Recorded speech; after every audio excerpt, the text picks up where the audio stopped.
Can magic, which arguably had its heyday in the 19th century, please 21st century audiences? You're watching Beyond the Trailers review of Now You See Me. Gentlemen, for our final trick, we are going to rob a bank. On the count of 3, you will be teleported through space and time to your bank in Paris. 1, 2, 3. Everyone in this room was a victim of hard times. Some of you lost your homes, your cars, and so tonight, We're going to return some of that money back to you.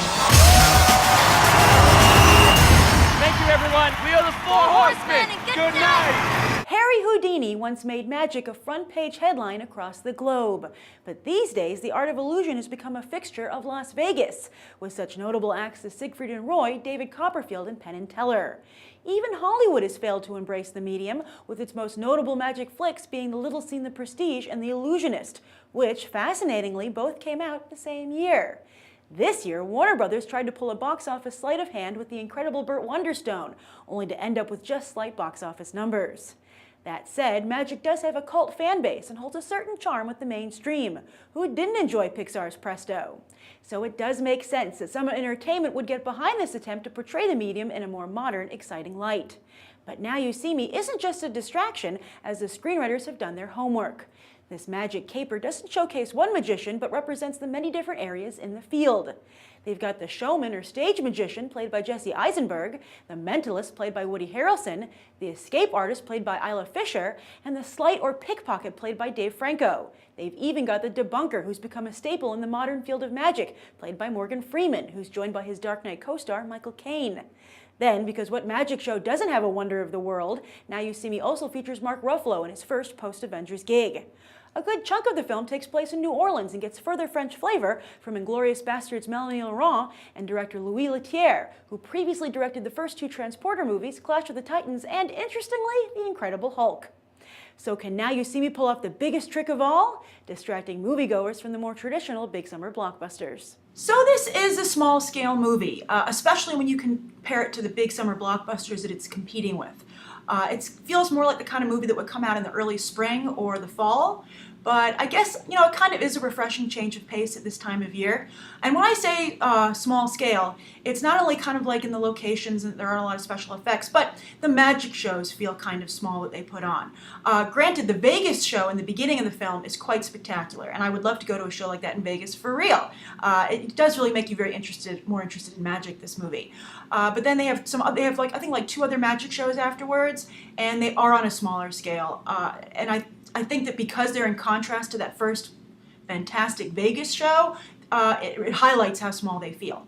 That said, though, it was a very nice change of pace film. I really had a good time watching it. It was a nice light action caper, and I think that the reason I liked it was largely due to Mark Ruffalo's performance. He's fantastic.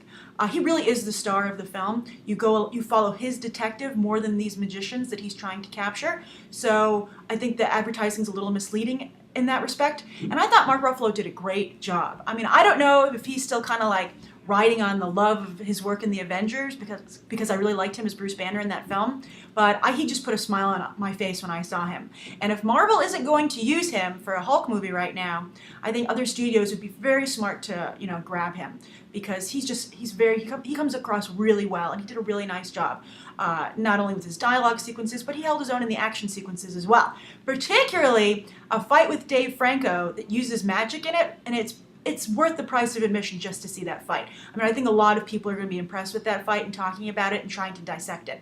And when as you might have seen, I interviewed the cast, and I asked them, I said, well, how much was special effects and how much was real magic? And they claim that most of it is real magic. And, I would love to see a making of for this movie, because there were times when I was like, no way that's not special effects. So it was kind of fun to I guess, I don't know if that helps or hurts the movie, that, either you believe that it was really, it was real magic, or you kind of feel like you're being tricked by the movie, because you're like, you guys are cheating, you're using special effects.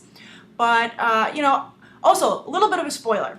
This film has a larger mystery, and one of them, the biggest mystery, is who is the benefactor to this 4 group of magicians. And I have to say that I guessed it in the opening montage.